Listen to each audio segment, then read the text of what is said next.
Hey everybody, welcome to the Carlisle Tool Library online. Today we're here for This to That Part 2, Adhesives with Jacintha Kruc. Jacintha is an artist and craftsperson who works in architectural restoration, painting, and ceramic sculpture, and she's here to tell us about adhesives. Jacintha, take it away. Hello. Okay, I'm just going to share my screen real quick. To make me a host. Give me 1 second, Jacintha.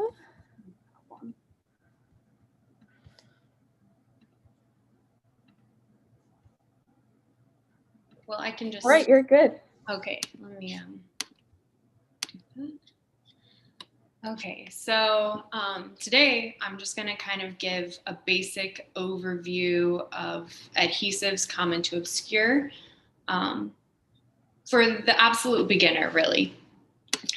So who I am, if you want to know who I am, I work in historic preservation and conservation, but I also have a background in scenic art. So while I'm not an expert in adhesives and glues, I actually use them almost daily with all the work I do, whether it's repairing something old or fabricating something new.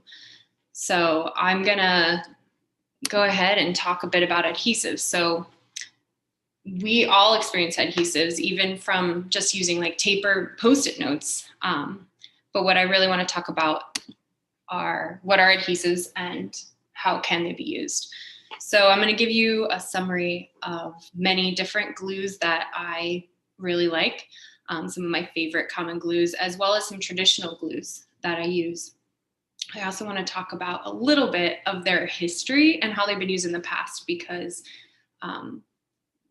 they're everywhere, and I think it's a really interesting part of glues. And I really want to, I think the goal of a lot of this is how to pick the right glue for the job. And then after I go through my slideshow, since I don't have any demos because I'm not in a shop and don't have all these glues with me, I put together a PowerPoint so it's not as dull as just watching me talk. But afterwards, we can open it up to discussions. You can put them in the live stream. Okay, so goals of adhesives. What is the goal of an adhesive?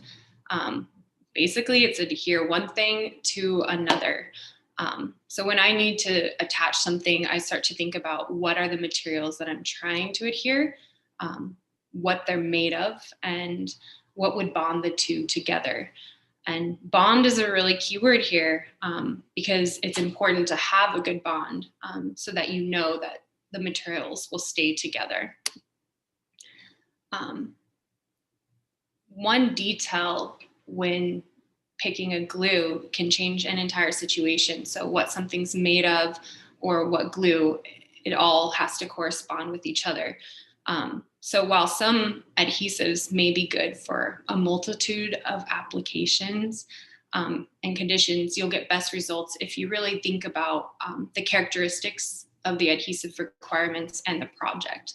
So just as an example, like, oh no, like you broke your favorite mug. I'm sure we've all been there. So if you want to repair the handle on this mug, there are a few things that I would think of before picking my adhesive. And one of those would be, I'd want something that sets up really quickly, so that it can hold the handle in place and I don't have to sit there holding it. You can't really put a clamp on something like that, at least not easily. And two, is it strong enough to hold 8 or 6 ounces of hot fluid in a hot beverage?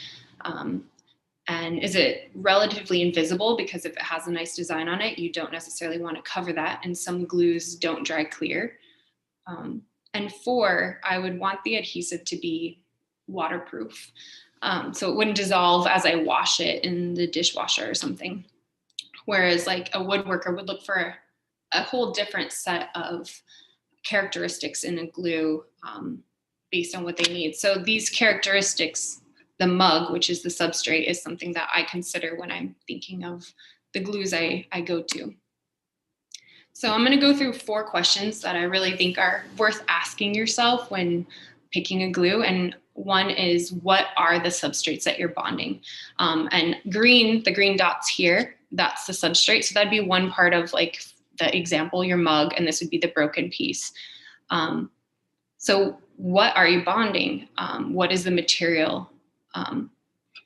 Thinking and researching different substrates is important, and prepping that surface is important. So if you have one piece of wood and it's painted and the other one isn't, or maybe it's lacquered, you're going to want to prepare it or treat it a specific way so that the bond will actually adhere and work. Another thing to think about when picking a glue is, what kind of stress is that bond going to go through? My mug might go through like tensile force, not necessarily peel force, but maybe a shear force. So like how things are being pulled. It holds a lot of weight in a small point. So that's something I would think about and find a glue that has those characteristics and qualities. Another question I would think of is, how do I want to apply this? So sometimes you need to spray things. Sometimes you need a really fine application, a really fine point. Sometimes you need to be able to roll it. Sometimes with paper, you don't want a lot of moisture or liquid, so it doesn't buckle the paper. So thinking of the way that you need to apply it is also something I consider when picking my glues. Also the viscosity of the glue, which is how thick or thin it is, how much it'll creep or run. And the last question I think I like to consider when picking a glue is, what will the environmental conditions be like that this will be in? It's important to consider because your choice will change vastly depending on the environment it's in. If you just have a mug in moderate weather in your house, you have more choices. But if it's going to be something that goes through extreme heat or cold, you might have to get a more specialized adhesive. So little small dive, but not really a dive, more like we'll just dip our toes into a little bit of history of adhesives, which is where my passion really lies, working in historic preservation. Some of the earliest evidence of glues actually can be found in the cave paintings in Lascaux in France, because those artists wanted what they made to last for a period of time. And so to achieve this, they came up with an ingenious method of mixing a binder, which is essentially glue and paint and pigment, so that it would be resistant to the moisture of the cave. And we still make a lot of paints like this. If you think of watercolor, that's a binder, gum arabic, and pigment. And binders often are a form of an adhesive that also act as a sealant to protect and adhere. Nature really gives us a lot of our glues, and I really feel like I focus a lot of this. My job really focuses a lot of the natural glues. The earliest form of glues came from birch trees. So there was like a birch tree glue that they would use like unprocessed like over 200 years ago, which is really cool. Tree sap can be a glue. We know that ancient Greeks, they developed glues for carpentry, and they created recipes that would include anything from like eggs, milk, bones, vegetables, grains. And to like waterproof boats, they would mix tar and beeswax because it had a lot of that adhering qualities, but also waterproof. And bows, so like a bow and arrow, you need a glue that is really flexible. So all glues have different characteristics of being really brittle or really flexible. And by actually applying a flexible glue to several pieces of wood, you would actually create a stronger bow than if you just had one long piece of wood. So that was really used a lot. So natural glues, raw materials, are made from natural polymers such as starches, animal hides, dextrins, all of these things. So I'd like to talk a little bit about some of the raw materials that we source from nature in the production of glue. And then I'll move into more of the synthetic ones. Beeswax, kind of mentioned that a little bit earlier, but beeswax is used in so many things. And actually, just a small example is my friend Scott Kipp works fixing the Wanamaker organ in Philadelphia. And for all the leather valves, he mixes like pine resin and beeswax. And that's because it offers a lot of flexibility and can withstand the different air flows and things that the pipe organ needs. Also, conservators use that sometimes to infill or to reline paintings, although it's not as common practice anymore. There we are. So another glue, starches, also known as dextrin. When I think of these glues, I think of like books, and I think of how I kind of experience these glues anytime I'm using a book. They're really great because they are archival a lot of times, and they can be made at home pretty easy if you make like a wheat paste glue. A lot of street artists use these to put up their work, also posters, propaganda throughout history. It's a very traditional glue as well. But one thing that I think is really interesting about like these starch glues is that starch in itself is not actually, doesn't actually have adhesive qualities. It has to be boiled for that to happen, which makes like all the starch granules like swell and become gelatinous. And that's actually what creates the adhesive quality. So to think of this, like you could think of pasta, like if you're boiling noodles, like the water itself has starch in it now. And sometimes those pots can be hard to clean out because it's kind of created that starch glue. But yeah, conservators use this kind of glue a lot.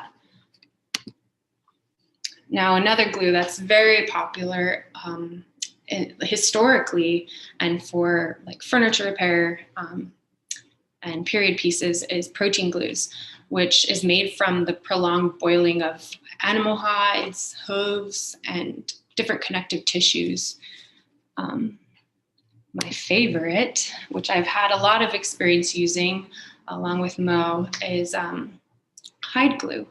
So historically, hot animal hide glue was the big name in town. Like this is what a lot of people use to make. And so when you're working with period pieces, it's really a great thing to use because you might be working with some of the glue that's already there. So you also have to consider if you're adding new glue to an old glue, that they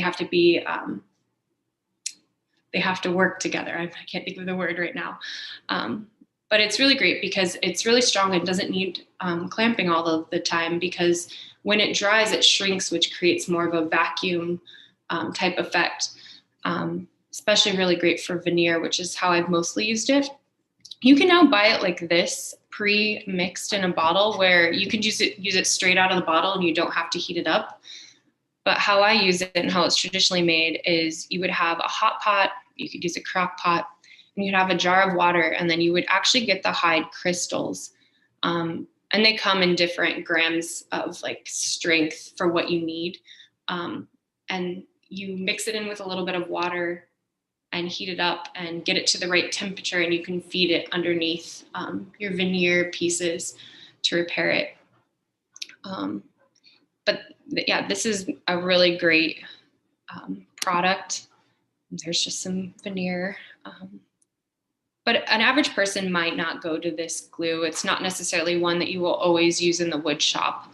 And it's also not waterproof, which is something to consider because it is a reversible glue, but it can also be steamed or removed with steam and heat, which is helpful when considering conservation. Some other protein-based glues are egg whites, and they're waterproof when they dry, so that's great, but you do have to store them in the fridge and it won't last super long, but you can make a glue from it. And actually Egyptians used that to glue like papyrus pieces. milk protein. We know of like casein paint, but there's actually casein glue, which is like the binder in casein paint. And it's an adhesive made from milk protein. And it can create a really, really strong bond. And that's used a lot throughout history, as well as bone glue, rabbit skin glue, fish glue. And all of those have a lot of similar properties and variations between them. So now I'm just going to go through glues that are more contemporary, that you're more likely to run into in your house or in the shop. We all know this glue. I'm sure we've all used white glue in school. It's used a lot in a lot of craft projects. It's a polyvinyl acetate, PVA, also known as, and it's most widely used synthetic resin for wood adhesives. And it dries through the evaporation of water. So it has water in it. But because it has water in it, it can be cleaned up with water. It can be thinned out with water. It's safe for kids, why it's in school. And it dries clear. And actually, I think it's reversible for even a month after using if you use warm water or steam. But this is a glue that's really just best for paper, cardboard, wood, fabric, and other craft materials that are not subject to like damp conditions. Yellow glue is also a PVA, similar to the white glue, but this is the one you'll probably see the most in the Carlisle tool library. It's wood glue, it's also a PVA. It sets much faster, 15 minutes sometimes. It does often ooze under clamping, but not as much as a white glue. The viscosity is much higher. It's also easy to sand and will cure overnight. But it's really important to clean it up with water if it creeps out between your two wood pieces, if you're planning to stain, because it will not absorb stain, and you will have to sand it or chisel it off. But it's also comes in dark versions if you have like a dark wood like walnut or mahogany, so that you don't have that yellow line, which I think is helpful. Super glue.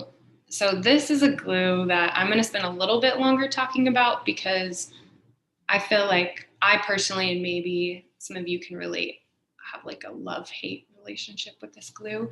And I think a lot of that has to do with it's so great, but it doesn't always work because maybe we're not using it exactly right all the time. But it's all these different names. So super glue is maybe what like a craftsperson might call it. I actually just call it that. If you're an engineer or scientist, you might call it cyanoacrylate, or a model maker, CA glue. It's all the same thing. Crazy glue, super glue, it's all the same glue. It's an acrylic resin, so it sets up with the presence of water. So it's different than water evaporating. In fact, it'll set up almost immediately, and depending on how humid it is, it'll set up even faster. But even though it sets up fast, I've used this a lot on jobs where I really need something to bond quickly. And there are actually accelerators, which are often made of acetone, that you can spray after you put it on, and it'll harden it right away, especially if you're having to apply pressure and you don't have much time to hold it. And this is really, I'll show you these. It's a really great glue for a lot of surfaces, like attaching small plastics, metal, glass, and for non-porous materials. It's also used, as a non-suture for instead of getting stitches sometimes. But one of the biggest mistakes I think I've run into with this is that I think I have to apply a lot. So if I wanted to glue a metal post to a porcelain piece to make an earring, you actually don't need to flood the area. Sometimes little dabs of the glue goes a lot further, because if you put a lot of glue in between the two pieces, it's going to sit there for a lot longer. And it really has to do with like the objects touching and not having any space in between them. So less is more, but too little is also not okay. That's where I think we all run into issues with this glue a lot of times. I also think it's a glue, you really want to make sure you have all your pieces ready to go by the time you're gluing, because of its quick setting properties. If you don't have it all ready, you're gonna have to start all over anyway. And it can be kind of smell like vinegar.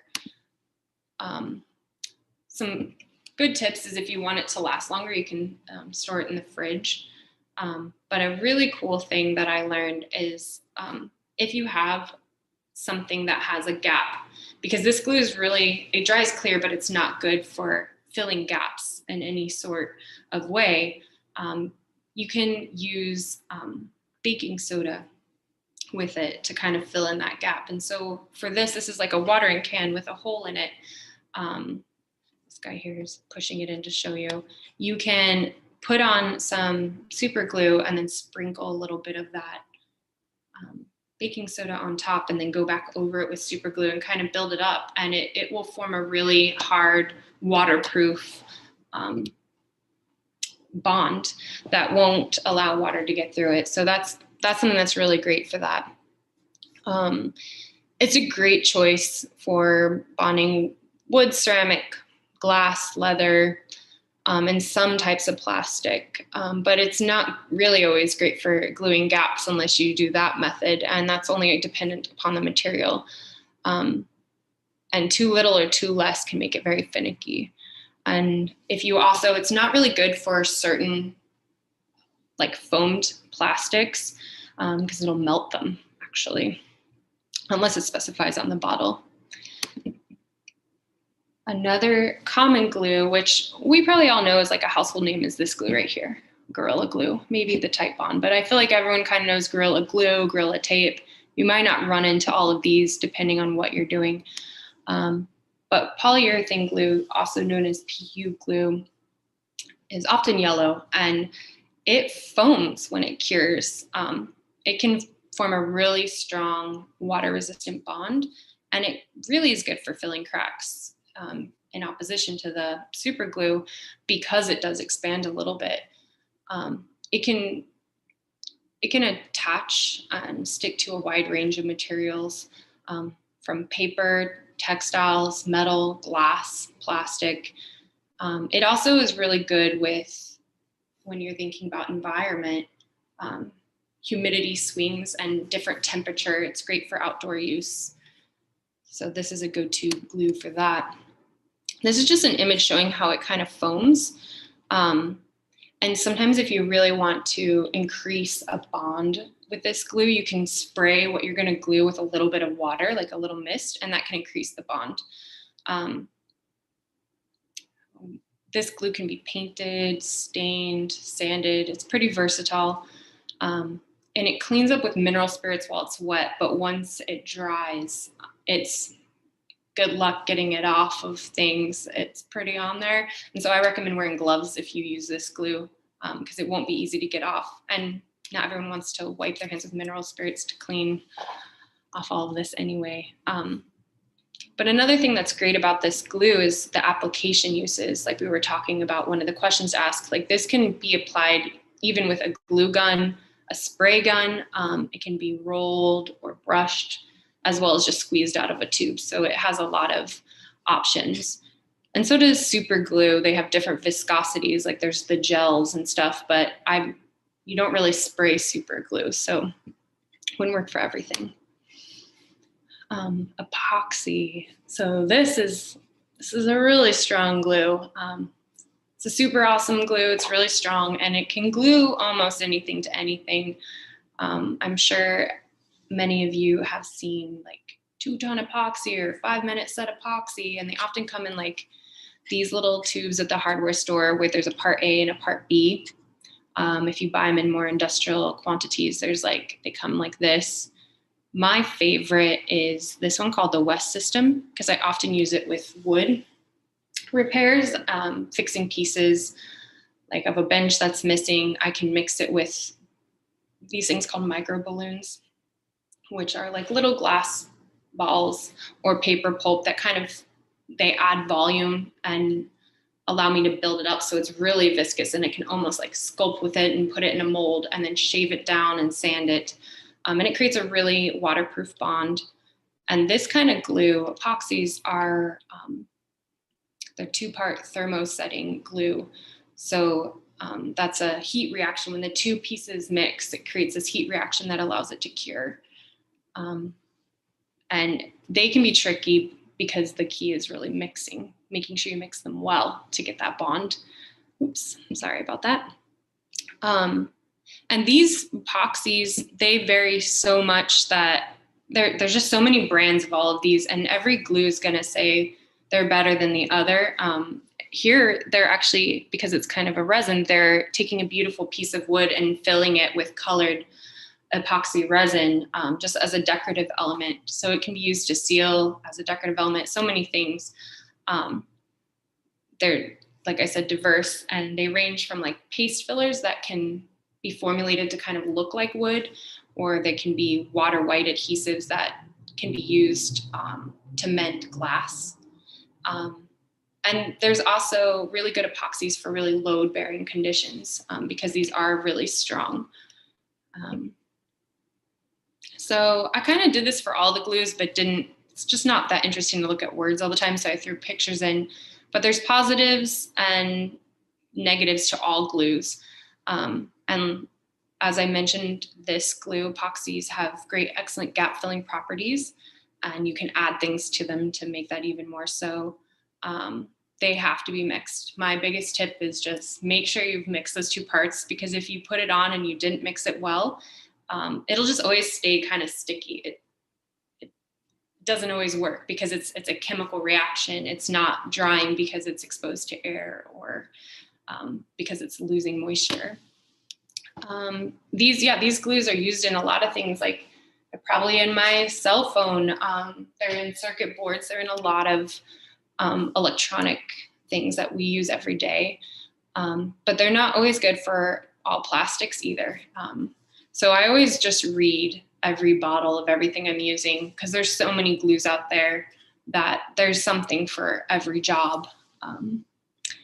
It's also not a great glue if you need it to be flexible, because it's a very brittle glue and it kind of just stays in that form of whatever you put it in. I believe this is my last glue, and it's contact cement. So here's some different versions of that. Contact cements it's like a group of adhesives that are applied to a substrate, and they kind of always stay sticky or tacky, but it allows them to adhere to themselves. So it's one where you put it on this substrate and you would put it on this substrate, and the glue kind of adheres to itself. Contact cements can be used to bind materials that need a good set, like laminate countertops or rigid, rigid sheet goods. It's not really great for woodworking projects, and it's important to apply it to both sides, but it can be applied in many forms. So I included this, and there's our very own Mo there. But we worked in the library, or the North Office Building, part of the PA State Capitol, and we got it in this form where it was in a spray form. And we were able to spray it on this ceiling, which was plywood, and then put batting, stick the batting on, and then stick canvas to that, and then put thousands of tacks on that ceiling. But this is a tricky glue because of the fact that you really have to get it positioned right, because once it's set, it can't really be pulled apart. And a lot of glues are stronger than the substrates you're trying to glue. And this is definitely true with this one. And if you need to make a stronger bond, definitely applying pressure. This glue really works well, much like wood glue. Oh yeah, who could forget? I forgot. Hot glue. We all go to hot glue a lot. And I think the reason why is instant satisfaction. It's great if you just need something to stick right then, but it might not be something great if you want something to stick long term or beyond that 1 second, because it doesn't always adhere to everything. hot glue or hot melt glue, and there are a lot of hot melt glues that can be more permanent, are also thermoplastic glues. They're applied hot and they harden like as they cool. So they'll stay liquid until they cool, which can be pretty quick. Most of the time, hot glue, the basic hot glue that you see right here, is used for like crafts and fun things like that, making shapes and then painting on them. It's basically like a plastic, and it does really well if the surface is really clean or it's porous. So something I might do when using this is I use rubbing alcohol and clean my surface, or take sandpaper and scuff it up, because a little bit of tooth with this glue helps it because it needs to grip onto something. It doesn't adhere to a lot of things, which I think I have a screen for that. But you know, they're used even in like the tradition, like making shoes, like fixing the soles of shoes, things like that. But these are some of the things that I could think of that it doesn't really stick well to. It will peel right off of metal. It'll sit there for a second, will not stick to matte, wax, or silicone, or vinyl, or if something's greasy or wet. So it's a good instant satisfaction bond. It has a lot of flexibility and really high level of viscosity. And it's really commonly used in like packaging, hygiene, printing, bonding, some book spines, shoemaking, and more. But it's good for cloth and wool, wood, and things like that, but it's not good for smooth surfaces or metal, grease, anything like that, which I think we think it will stick to anything. And because it's so nice, like I wish some other glues would just act like that, but in the long run, it's not always the best glue for every project. And then I just threw this in here because it is a form of an adhesive that I use every day. It's not every day, all the time for my job. It's called Viva Gel, and it's a conservation adhesive.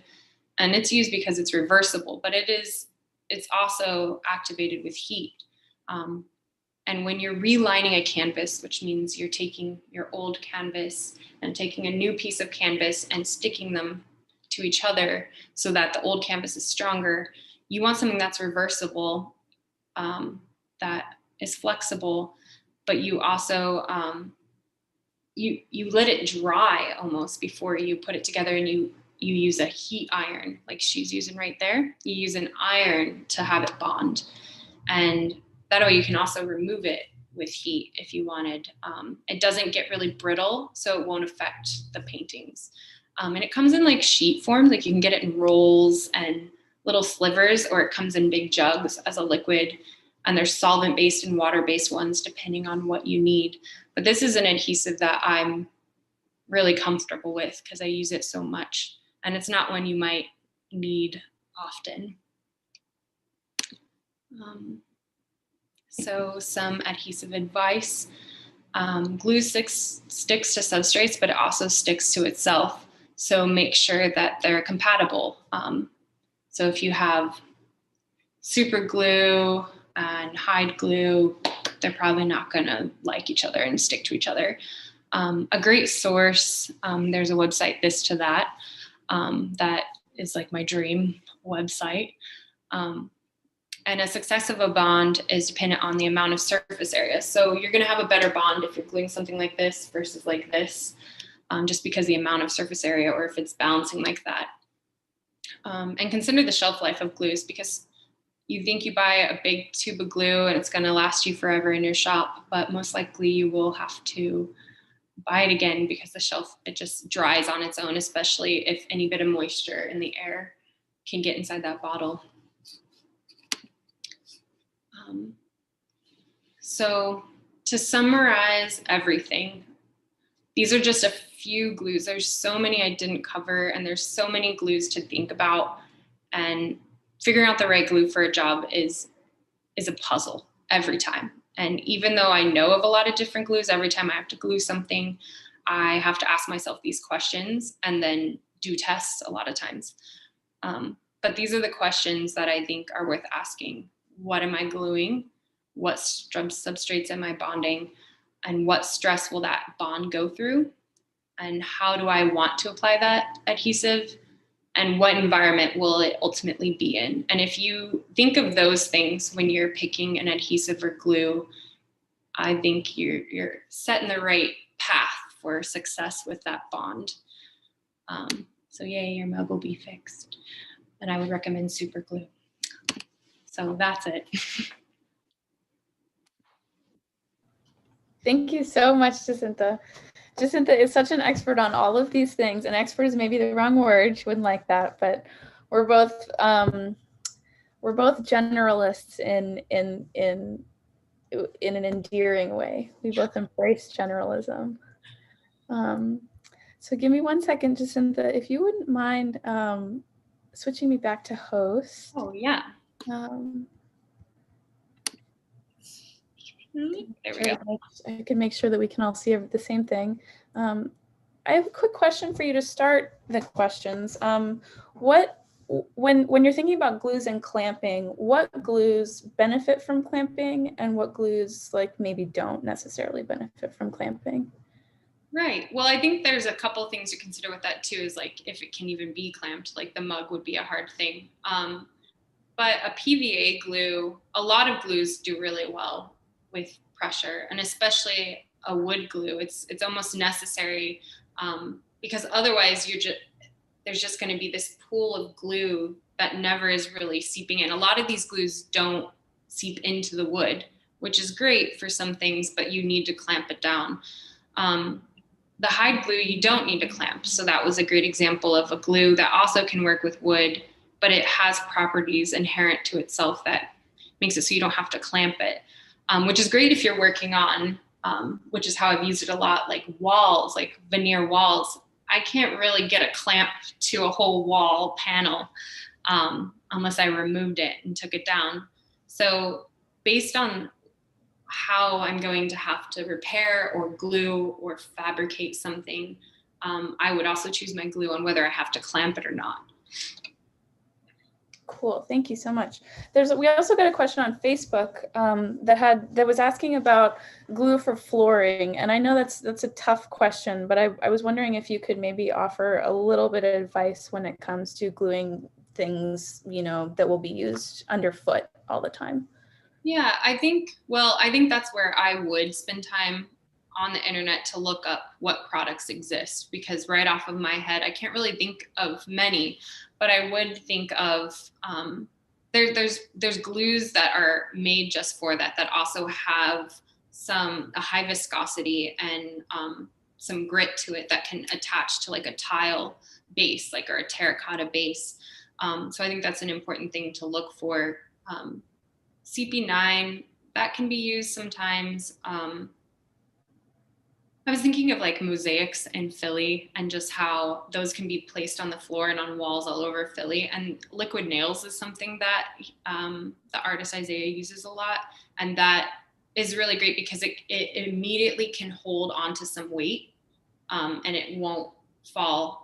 Whereas when you're working with gravity down, you have more options and you can have more of usually they come in like the tubes for the floor, but I would have to, with most of these, like every single one, I like know the direction to go, but the names of glues, there's so many, I'm not an expert. Totally. And I remember when we were first, for our viewing audience, Jacintha and I spent time working together at the Capitol. And Jacintha was actually the first person where I learned these historical applications for hide glue. I kind of used it in, probably wrong in the past. And Jacintha showed me all these like really wonderful ways of heating, using clamping, using hide glue. And I don't know if there's anything, Jacintha, you wanted to share about like a glue story. A glue story. Well, I don't know if I have a glue story, but I will say that one thing that I developed through working with these wood paneled walls, these wood veneer walls, is I had never used hide glue in a way of allowing it to dry and then using it. So I developed a method where I would melt and mix my hide glue and line a glass jar with it so it would get really thin and then let it cool down.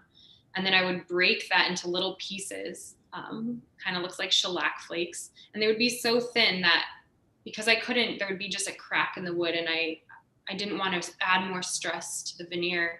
I could just slide a little piece in, and then cover it with a protective like cloth, and then use an iron and have it on full steam and let that steam and heat reactivate that glue, because you can reactivate hide glue, which is one of the benefits of that. And so that is something that I don't even know if that's what you're supposed to do, but it was something that you problem solve. Like, you have a Rolodex of materials and information and things you've done with materials before. But I find that in all my jobs, I have to kind of reinvent the wheel based on that and like reassess, well, it worked here, but it's not going to work here because A, B, and C. And it really is about putting this puzzle together of what's your situation, what's your material, what's already in that material that you have to consider, and where is it, and that kind of stuff. And that's really why those are all the things, no matter what project I'm in, I have to think of that. Absolutely. That's my favorite part about glues, is that when you have when you have this kind of Rolodex of information, you can kind of apply it in different ways depending on your project. And in some ways it's simpler than you would expect, because there's this world of knowledge you can hold, but the types, as you just talked through really well, knowing the types and going from there is definitely a great starting point. It is a great starting point. And sometimes glues will make you think there's something different, but they're often just named something different. For example, like the super glue, but they are all made of the same property. They're all the same, and they'll just claim to be better than the other one, or maybe they've changed one thing. So I think when I go and buy a glue for a project, I read the ingredients. It's kind of like, with conservation, when I'm trying to clean a painting, I think of like removes like. So if I know there's like a shellac in something, let's say I wanted to remove a shellac on something, I know there's denatured alcohol in that, so I know denatured alcohol would remove that like. But I also think of that in the same way of gluing something too. So I'll think of like, well, what is already there, what's there, and what is this made of? That would either blend well with my material or not, because I'm sure you've tried using certain glues or spray adhesives that are either temporary or not, but they don't really do well with like styrofoam and things. And that's because there's sometimes like an acetone or something in there that just like eats at that. So like looking at what the ingredients are on the back of all the packaging, which I don't have memorized, I read it as I go, but that really helps guide me to the right glue. And doing tests, like really doing tests before you get to the big project's good. But if it's at-home project, these are the glues you're most likely to have at a hardware store or in your own wood shop, your own shop. Totally, absolutely. And you're touching on a good point, which is reversibility, and thinking about whether or not you'll need to turn back time necessarily, with a project. If you mess up a bond like super glue, you can't necessarily easily fix your bond, but other glues that might need a little bit of fidgeting. Leave a residue, which is like, thinking about what that's made of. And if that, like sometimes super glues, especially if applied thick and on certain things, like I don't know if you've ever put it on fabric, it leaves like a white spot. And that's because of the different things that are in there. And I believe it's not great to use on like wool or like cotton swabs, because I think it can be flammable. So there's just not all these glues can go together with all materials. Right. Oh, and flammability is a good point too, because a lot of these glues have, or at least some of these glues have solvents in them. And we've experienced that, like when you have glue around, you got to be careful which one's flammable, which one's not, all that stuff. With epoxies, like especially like you might not even realize that you're breathing in a lot of bad fumes. So it's really good to have like good ventilation. If you're using a lot of some of these, like, wear a respirator, wear gloves with a lot of them. Basically the white glue might be the easiest one. Like a lot of the natural glues, you don't have to worry about as much. Super glue can be terrible, as many of us have some story about, to get on your skin. And so that's the kind of stuff to always think about too when I approach a project, is like, well, also where am I and how can I make this as safe as possible? get the best bond. And sometimes you really want like exterior glues. Like if I had to glue something, like there are construction adhesives that can really handle a lot of load bearing and weather fluctuations. Like that's, and it's more permanent. You're not thinking, oh, I want this to be reversed in like 5 years. You're thinking this better not fall. This better stay there. And so there's glues that are made for that. And often if you do a lot of like tensile strength tests, a lot of times the glues themselves are so much stronger than the substrate. So sometimes it doesn't make sense to go so strong of a glue for some things, because if you, let's see, what's a good example? If you glued a piece of felt to a piece of wood, that felt, your glue's only as strong as the adherent. Like that felt will just rip off the glue and a little bit of the felt will stick to that piece of wood. So really thinking about like, how are you going to use that? Is it going to hang from one or the other? If it's hanging from the wood piece, you're probably okay. If it's hanging from the felt piece, probably not. And so maybe thinking about like how much surface you have and other glues that would work well for that. That's where maybe I'd grab a hot glue. Totally. I think about, when you're saying that, I think about, I think a lot of the time people consider the strongest glues as being the best glues. Right.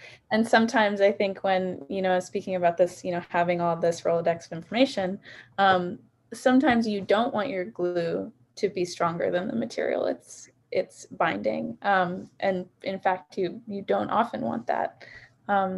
So I think a lot of this will come in handy for questions like that, when you don't need, the intense, you don't need the intense two-part epoxy for, 2 pieces of wood. And like wood glue is so strong. Wood glue itself is stronger than wood a lot of times. And there are wood glues where there's white glues, PVA, the general for both of these. PVA glues that are great for wood that aren't too strong, but do the job. And with the addition of screws or nails, like you don't really need any more. And you want things, you have to think about the same thing with environment, like fluctuating, because things swell and expand and contract. And if you have a really brittle, super strong glue, like epoxy or anything, it's gonna bust your wood. It's gonna warp something. Things can go really bad that way. So you wanna think of something that's gonna work with the material. But if you're attaching a piece of metal to metal, or, something that's really not gonna need that give and pull, that's when you can go with a really stronger glue, like a PU glue or something. Absolutely. I'm trying to think if I have any more questions. I don't think we have more questions online. But Jacintha, do you have anything to add to the discussion? I know we want to emphasize safety for sure. You mentioned that a minute ago, and I want to, since this is going to live on beyond us, I want to emphasize respirator safety and physical touch safety, eye protection if you're using solvents, all that stuff. Yeah, especially sprays. Like we were in sprays, like these suits when we were working on the ceiling, because it can also just attach to you and you can't get it off. Not only the chemicals, but so many other, just make sure you're thinking of safety of the glues and where you're at, and protecting things around you, as well as yourself. I think that's important for sure with all of the glues. Just like mindful as you do with any tools. Being very aware of it. Yeah. Absolutely. But I guess as far as to add, like there's a lot of resources out there. And I really think the best thing to do is to ask yourself those questions and to read the bottles of glue in the store before you buy them. Like that'll tell you a lot of stuff, and they're so great now. They just say, this will adhere to this, and this. Don't use on this. It's like right there for you. But I think it's good to reach beyond the basics of hot glue and super glue, because there's so many glues that offer like a perfect bond, which is the goal of an adhesive. So yeah. Cool. Well, thank you so much, Jacintha. Thank you everyone who's watching and who will watch in the future. do let us know if you have any questions about this stuff. We have librarians on staff when the tool library is open that can usually address some of these issues. And if you have a particular project to ask us about, don't hesitate to email thecarlisletoolllibrary@gmail.com and visit us online and on Facebook. And we'll continue doing these live streamed events where you can address your questions in real time with incredibly knowledgeable people like Jacintha. And we're so excited that she came to join us today. She's one of my greatest craftsman friends. So I'm very grateful for her time and expertise, and I personally have learned a lot from her. So thank you so much, everybody, and we will see you next time. Bye.